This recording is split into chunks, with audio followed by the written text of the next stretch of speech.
Mais uma vez, bom dia a todos, a paz do Senhor Jesus Cristo. Vamos abrir nossas Bíblias no Evangelho de Mateus, capítulo 22.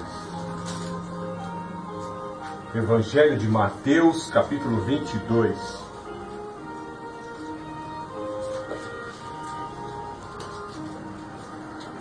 Do verso 6 em diante.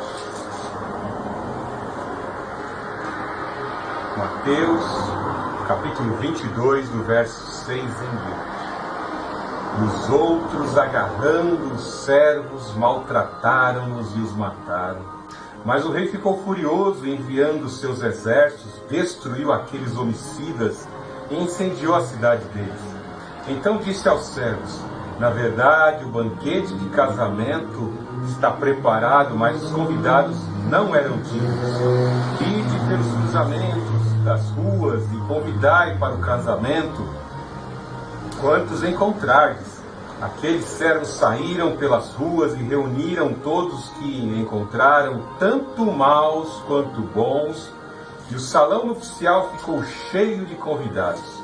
Mas, quando o rei entrou para ver os convidados, encontrou ali um homem que não se vestia de trajes nupciais, e perguntou-lhe: amigo, como entraste aqui sem trajes nupciais?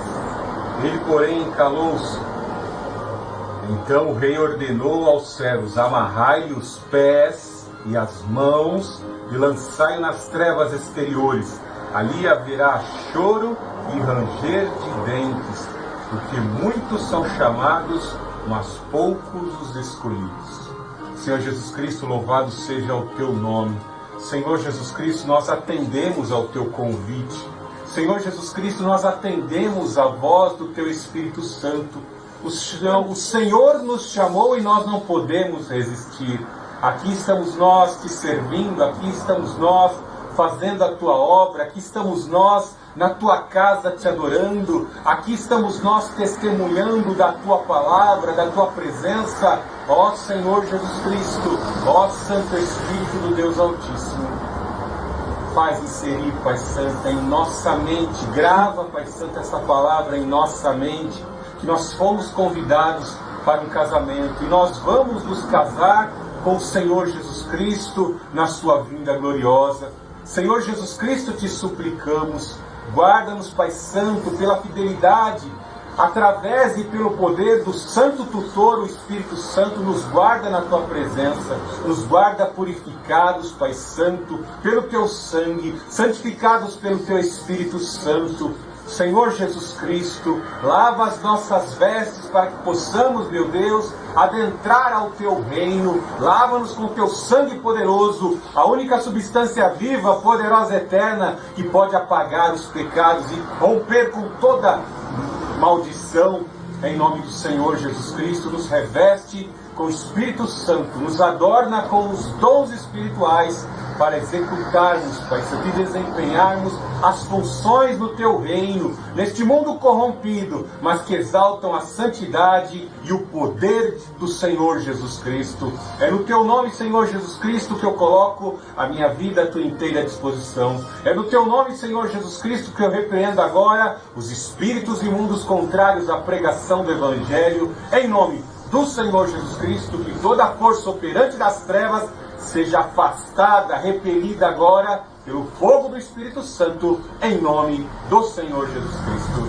E assim glorificamos ao Deus Altíssimo, glorificamos ao Senhor Jesus, glorificamos ao Santo Espírito. Amém. Você já ficou feliz em ser convidado para um casamento? Aquela amiga sua que você tanto zelava, que você tanto preza, finalmente te convida para um casamento, você fica feliz? E quando dá ali, estabelece a data de casamento, aquele seu amigo, a sua amiga, aquela pessoa a quem você gosta, ou até mesmo o teu filho ou a tua filha, você vai, de certa forma, efetuar, realizar algumas tarefas, uma agenda vai ser estabelecida e você vai cumprir os objetivos dessa agenda para que você possa comparecer no casamento. Se você é aquele padrinho que tem um bolso, uma boa conta bancária, você vai preparar um bom presente, né? Tem padrinho bom, igual assim os meus padrinhos, né? Prepara aqueles presentes bons, né? tem um alto valor, né? Te prepara o aparelho refrigerador, te prepara um fogão, te prepara utensílios domésticos, presentes que você vai precisar. Ou, às vezes lá te paga a lua de mel, né? Tem padrinhos de casamento que são muito bons e fazem preparativos para agradar aquela pessoa, aquele casal que vai ali, de certa forma, se aliançar diante de Deus com laços matrimoniais, o laço trino, o Espírito Santo, homem e mulher. Essa é a instituição familiar que o Senhor Deus criou. Homem e mulher se unindo para a vida matrimonial e que ninguém tem que separar, pois aquilo que Deus uniu, que homem nenhum separe. Esta é a vontade do Senhor. Deixará o homem a seu pai e a sua mãe, unir-se à sua mulher, e os dois serão uma só carne. Se essa lei fosse obedecida, com certeza não veríamos tantas desilusões, decepções, frustrações, distúrbios psicoemocionais na vida de muitas pessoas, principalmente das mulheres, né? Mas uma coisa bem certa, nós vemos neste capítulo 22 a parábola de um casamento. O Senhor Jesus Cristo utilizando em comparação, nós vemos aqui no verso 22:1 que o Senhor Jesus Cristo ensinava por meio de parábolas. Parábolas é uma narrativa que contém ilustrações e figuras de linguagem com o intuito de trazer um propósito moral e espiritual na vida dos ouvintes, produzir uma reação, uma mudança espiritual, uma mudança comportamental, uma mudança de atitude, uma mudança de culturas. E o Senhor Jesus Cristo utilizava-se muito dessas ilustrações. E elas tinham grande valia, principalmente dentro do contexto em que o Senhor Jesus Cristo as efetuava, principalmente porque ela vem em seguimento aí a parábola dos agricultores maus, né? Aqueles que usurparam a terra do seu Senhor, mataram os servos que representavam os profetas, e quando o dono da propriedade manda o próprio filho, o herdeiro, o príncipe, eles matam o príncipe com o intuito de se apropriar da vinha, trazendo toda uma configuração na pessoa do Senhor Jesus Cristo e dos seus profetas. Os profetas vieram e trouxeram a palavra anunciando que o rei haveria de vir, o Messias haveria de vir, a promessa conferida lá à mulher no jardim do Éden de que o Filho de Deus, o Filho da mulher haveria de pisar a cabeça da serpente, sanar as ações do mal, romper com a maldição de Satanás, foi assim reproduzida de diversas formas por meio dos profetas. E o que eles fizeram com os profetas? Os profetas, muitos deles foram mortos. A findar-se ali em João Batista, o último profeta, como disse o Senhor Jesus, dos nascidos de mulher, ele foi o maior de todos, né? Mataram João Batista, que falou acerca do Senhor Jesus Cristo. E agora eles estavam prestes a matar o Senhor Jesus Cristo. Estavam conspirando contra a vida do Senhor Jesus Cristo. E ele usa esta parábola, esta ilustração de um rei que tinha que realizar um casamento, o casamento do seu filho, do príncipe. Talvez seja muito difícil para nós, quando nós vemos na criação, né? Vemos Deus criar homem e mulher. Vemos primeiramente Deus criar toda a espécie de animais, né? Répteis, anfíbios. Vemos Deus criar os mamíferos, né?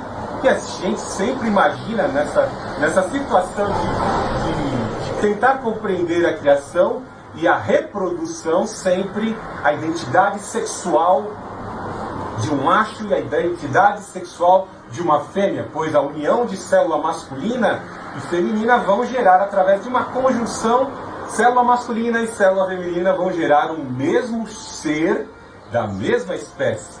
Homem e mulher se unem em ato sexual com a bênção do Senhor e vemos nascer um bebezinho abençoado, né? Às vezes coisa maravilhosa, né? E o Senhor Jesus Cristo, ele não nasceu de ato sexual, né? O Espírito Santo, aproveitando-se de um período fértil da sua serva, que quis servir e adorar ao seu Senhor, ela vai dar a luz ao seu Senhor. Olha que coisa interessante. Maria serve ao Deus Altíssimo e ela diz: eu quero adorar ao meu Senhor, que vai se encarnar, que vai ser gerado dentro de mim milagrosamente. Uma virgem pode dar a luz sozinha? Impossível, né? O Espírito Santo milagrosamente gerou Ele mesmo, o Filho do Deus Altíssimo no ventre da mulher, se aproveitando tão somente do óvulo de mulher, que é semente humana, né? E nasceu o Senhor Jesus Cristo, nasceu o Redentor com o intuito de nos salvar, nos orientar, nos ajudar pelos seus ensinamentos, pela sua palavra e pelo Espírito operante que nele opera e que opera também em nós, para que pudéssemos ser santificados e salvos. Então ele compara o reino dos céus. As parábolas têm essa finalidade, né? De um ensinamento colocado de lado, um objeto ao qual se quer interpretar, se quer ilustrar, se colocar em comparação com outro objeto compreensível, para facilitar a capacidade cognitiva de compreender, de entender e de ensinamentos que às vezes estão contidos nesse objeto que quer se saber. Veja, o reino dos céus é semelhante a um rei que celebrou o casamento do seu filho. Aqui nós imaginamos, né? Como eu disse, nós temos na nossa mente a concepção de macho e fêmea, e nós vemos que a Santíssima Trindade, Deus Pai, Deus Filho e Deus Espírito Santo, são deuses masculinos. Existe um só Deus, mas o Deus Filho também é Deus, porque nele habita a plenitude da divindade.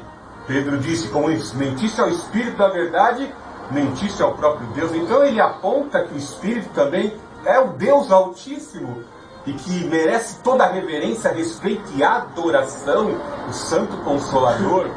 Mas no Antigo Testamento, quando fazemos algumas análises acerca do Espírito Santo, a palavra é de gênero, né? E um gênero neutro, né? Isso é um estudo muito mais profundo, mas uma coisa é bem certa, está faltando uma esposa, né? Se eu acabei de dizer que aqui nós vemos a representação do rei que quer casar seu filho na pessoa de Deus, e o príncipe aqui que vai casar na pessoa do Senhor Jesus Cristo, quem é a noiva? Né? Nós não encontramos nenhuma deusa no céu. Maria é criatura. Ela deu a luz ao Filho de Deus, foi usada para dar a luz, trazer a vida ao Filho de Deus, mas ela também é serva. O que ela disse? Minha alma engrandece ao Senhor, meu espírito se alegra em Deus, meu Salvador. Aquele que estava ali sendo gerado no ventre dela era o Salvador dela. Então ela não pode salvar ninguém, ela está chamando Jesus, o Filho de Deus de Salvador, né? Então vemos essa incógnita nesse texto. E quem será a noiva, né? Nós vemos lá em Apocalipse, capítulo 21, Apocalipse 21, verso 9, né? Então, um dos 7 anjos que traziam as 7 taças cheias das 7 últimas pragas, veio e me falou: vem, eu te mostrarei a noiva e a esposa do Cordeiro. Quem era? A igreja, né? Veja também Apocalipse. Não, esse texto ainda não.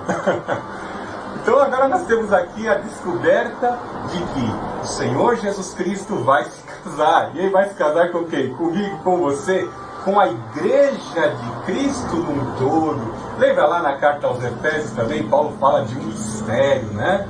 De um mistério que agora está visível aos nossos olhos, pelos olhos espirituais da fé. O Senhor Jesus Cristo, o mistério que estava contido nos símbolos do Antigo Testamento, na mensagem que Deus deu a Eva, que a semente dela, o filho dela haveria de pisar a cabeça da serpente, os símbolos, os mistérios do tabernáculo, alguns mistérios inseridos pela mensagem dos profetas através de suas ilustrações, o bom pastor do Salmo 23, o incógnita do Salmo 91, quem? É o Senhor Jesus Cristo que nos protege, né? Então, os mistérios estão sendo revelados. Paulo fala em partes disso, né? Ali, quando ele fala do mistério de que os maridos devem amar as suas esposas, assim como Cristo amou a igreja ao ponto de se entregar por ela. Que coisa maravilhosa, né? E aí nós vemos que esse reino que está sendo comparado, o reino de Deus é semelhante a um rei que celebrou o casamento de seu filho e enviou os seus servos para chamar e convidar para a festa de casamento, mas estes não queriam vir. Quando olhamos na história de Israel, como eu disse, muitos servos foram levantados. Veja que Moisés é incumbido de ir lá na terra do Egito, cumprir Gênesis 15, de resgatar o seu povo de uma terra de escravidão. Passaram 430 anos na terra de escravidão. Ele resgatou a todos e disse: não vai ficar uma unha sequer aqui do meu povo. Nós vamos despojar o Egito, não vai ficar uma unha de vocês aqui nessa terra. Se cumpriu, não se cumpriu? Mas veja 1 Coríntios 10, de que muitos dos que foram resgatados foram reprovados no deserto. Veja, ao longo da história de Israel, até João Batista, até mesmo nele, né? Os profetas, os servos de Deus foram enviados para chamar para um casamento. Veja a ilustração de casamento contida no livro de Oséias, quando o próprio Espírito de Deus ali o incumbe de casar com uma prostituta, tirar das prostituições, colocar o nome dela, fornecer uma habitação de dignidade para ela, gerar filhos nela. Cada filho tinha uma representatividade do sentimento de Deus para com o seu povo, em sua condição pecaminosa, as 10 tribos do norte, né, que estavam em pecado, e vemos que aquela mulher persistia, reincidia nos pecados de adultério e imoralidade, né? Vemos em várias outras situações, vemos Isaías, que foi cerrado ao meio, pregando a palavra de Deus, né? Avisando e exortando os pecados, né, do povo, e veja o que acontecia. Jeremias, é o profeta que tanto chorou, né? Vemos as dificuldades, o Senhor levando as ilustrações de descer a olaria, ver a confecção de um vaso, para que ele pudesse compreender: olha como eu quero moldar a nação de Israel, a água do meu espírito entrando pelos ouvidos, alterando um comportamento do povo, ao ponto de permitir que eu os molde como um vaso que me agrade. Depois vemos que esse vaso, Jeremias compra, ficando até o próprio Senhor Jesus Cristo, ele vai comprar esse vaso que foi confeccionado lá na olaria de Deus, e depois ele vai lá para o vale de Inom enfrentar os maiorais de Israel, de Judá, né? Lá naquele vale de Inom, o vale de Tofete, era o local onde eles sacrificavam crianças ao deus Moloque, né?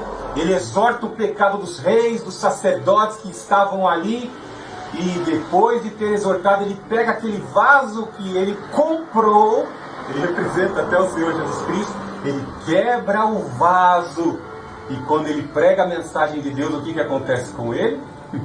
É colocado no tronco, é açoitado e colocado no tronco, é em sofrimento. Os profetas sofreram. Vem muito em alusão com o que está em Mateus 21, do verso 33 ao 46. Servos do Deus Altíssimo, incumbidos pelo Deus Altíssimo. Como disse o apóstolo Pedro, os servos munidos do Espírito de Cristo falaram em sofrimento acerca daquele que haveria de sofrer por todos nós e destruir a maldição, dissolver, dar fim à maldição, o Senhor Jesus Cristo. Ou seja, todos eles, de certa forma, sentiram na própria pele o que é pregar a palavra do Senhor Jesus Cristo e sofrer as consequências na pele. Veja que eles falam aqui, ó: mas estes não quiseram vir, os maiorais não queriam vir. Veja o Senhor Jesus no início do seu ministério, ele faz a purificação do templo. E no fim do seu ministério, novamente, estavam lá as mesmas práticas, as mesmas atrocidades, as mesmas atividades ilícitas, desconfigurando a casa de adoração do Deus Altíssimo. Desconfigurando o significado, o verdadeiro significado da adoração. E o Senhor Jesus Cristo tem que fazer de forma exaltada, com a Zohag, a purificação do templo. O expurgo de tudo que é mal dentro da casa do Senhor tem que ser feito. Veja que ele fala: depois enviou outros servos, ordenando: dizei aos convidados, meu banquete já está preparado, meus melhores bois e novilhos já foi abatido, e tudo está pronto, vinde para o casamento. Olha, por 2 vezes, né? Quando Deus chama Moisés, através da sarça, Abraão, Deus chama 2 vezes, para que você não diga: eu não ouvi, tinha que falar 2 vezes. Deus chama, e às vezes até mais vezes, né? Se a gente analisar na nossa vida, quantas vezes a gente estava indo por um caminho errado, e Deus não fala uma vez só, né?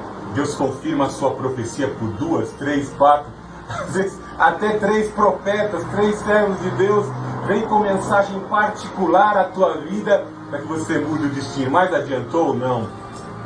De tempos em tempos, Deus enviou os seus profetas dizendo: o banquete está preparado, você está correndo muito atrás, né? Isso se encaixa muito aos saduceus, aos grandes proprietários de terra naquela época, que estavam muito preocupados em conquistar o seu milhão a curto prazo, explorando os seus servos, explorando a mão de obra, né? Sempre preocupados com o enriquecimento, sempre preocupados em manter a sua posição religiosa, no conforto daquela posição religiosa, da sua ostentação, daquilo que eles mantinham e que acabou se tornando o Deus deles. A posição que exerciam, as roupas que eles tinham, acabaram virando, se tornando os deuses daqueles homens.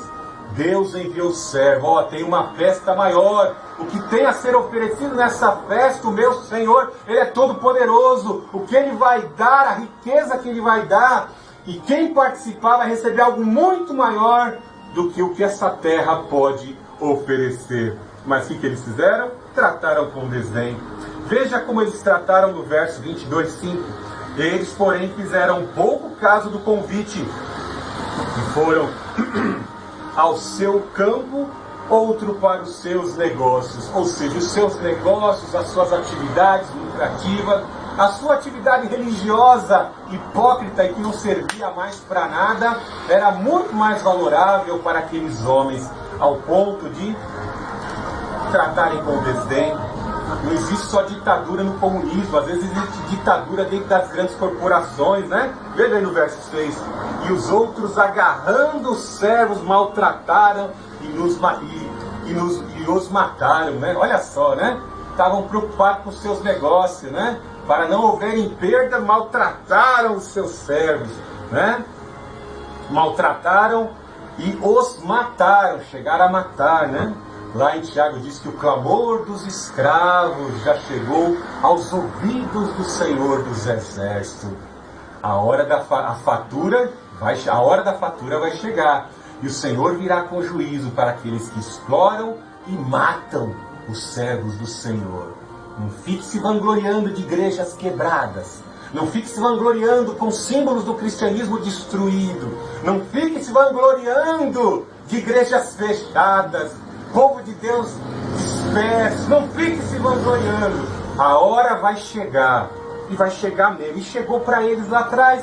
Se esse juízo já aconteceu lá atrás, você acha que não vai acontecer agora no presente, com esses tiranetes de meia pataca que estão no poder hoje? Veja aqui no verso 7. Mas o rei ficou furioso, enviando o seu exército e destruiu aqueles homicidas, incendiou a cidade deles. Olha que interessante aqui. Essa parábola, ela não vai só tratando no interior, na moral daqueles que eram os maiorais, e a primeira etapa daqueles que foram convocados para a festa com o Senhor Jesus, com aquele que os profetas anunciaram, com o verdadeiro rei, Senhor, e com o verdadeiro príncipe. Agora ela começou a tratar profeticamente acerca de algo que vai acontecer. E aqui o Senhor Jesus Cristo já está apontando para a destruição de Jerusalém. Já que você está dos seus, estão tão preocupados com as suas terras, com a sua riqueza, com toda essa ostentação de riqueza, com a posição que vocês exercem, vocês também fariseus, você também sumo sacerdote, na sua ostentação, no seu orgulho de entender a lei, e não compreender que eu sou a verdade, vai chegar a tua hora aí. Deus vai dar ordem a um rei pagão. Vocês vão tomar uma surra, vocês vão morrer e ser trucidados por um rei pagão. Vocês que dizem servir o Deus certo vão apanhar de um rei pagão. Isso se cumpriu no ano 70 da era cristã. Um cerco que durou 3 anos e meio.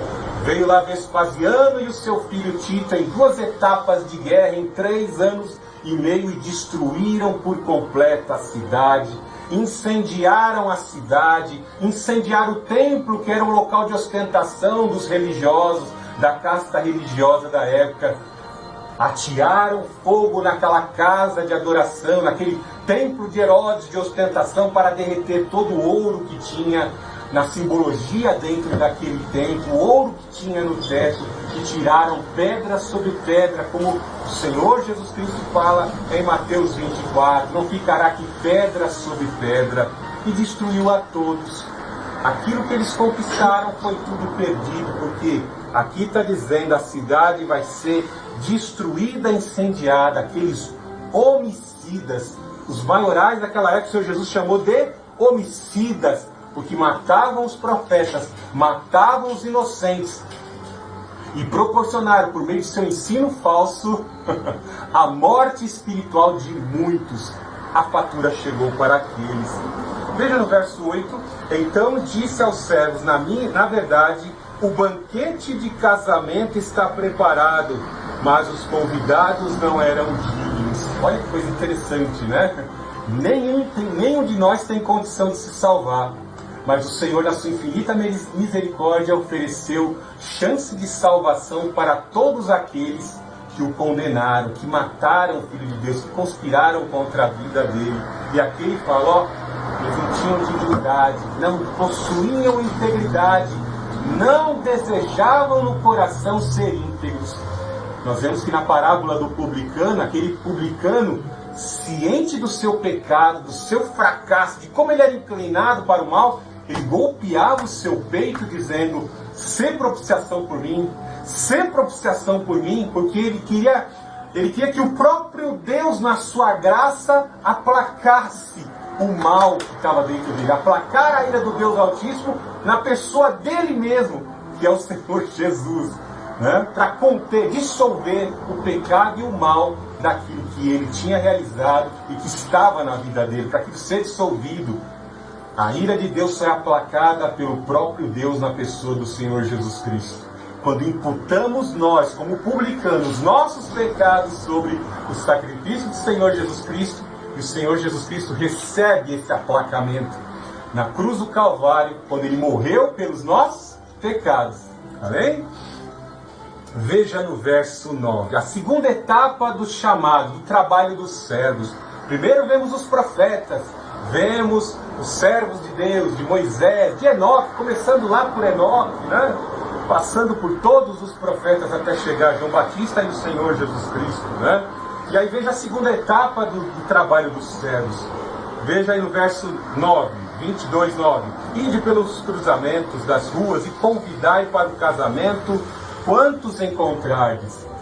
A perseguição ficou ostensiva, muito intensa, principalmente quando eles mataram o Senhor Jesus Cristo e descobriram que os apóstolos haveriam de dar continuidade.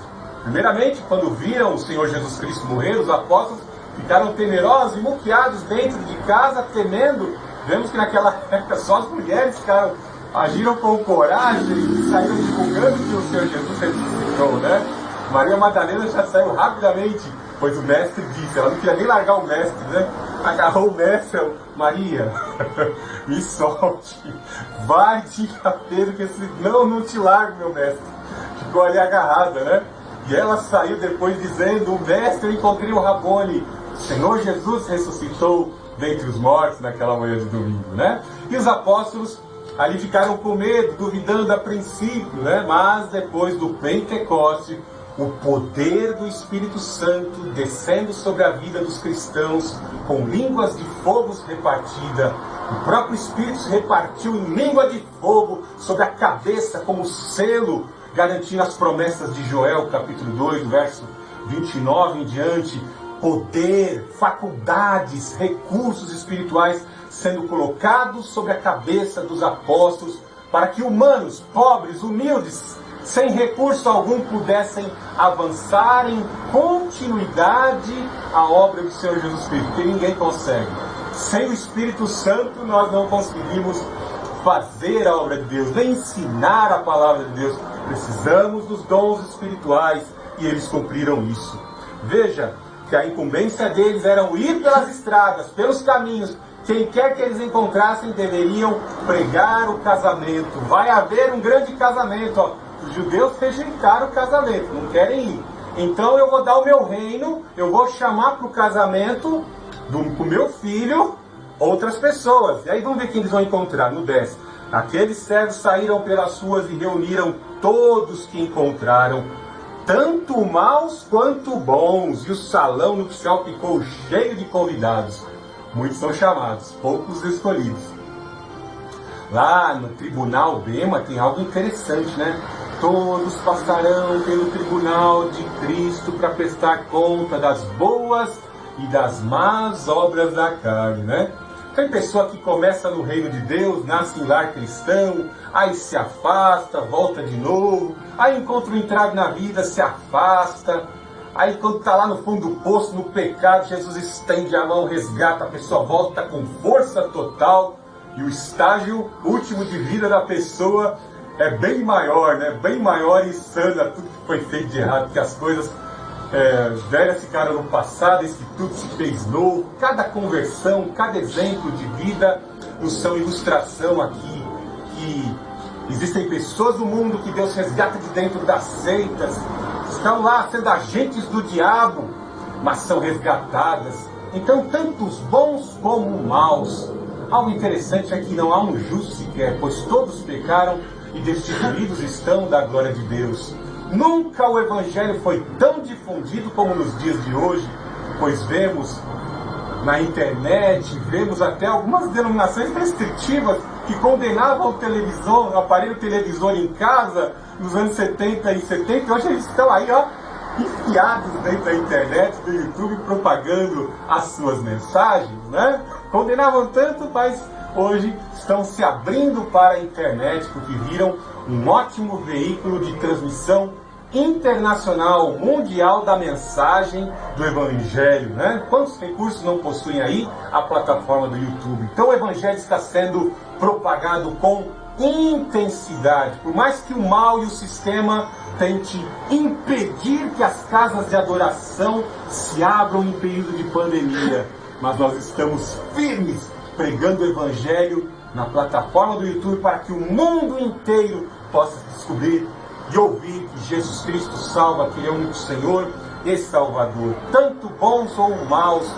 E de repente vemos aqui que eles estão, nessa ilustração, todos estão ali, num salão nupcial, ficou cheio de convidados.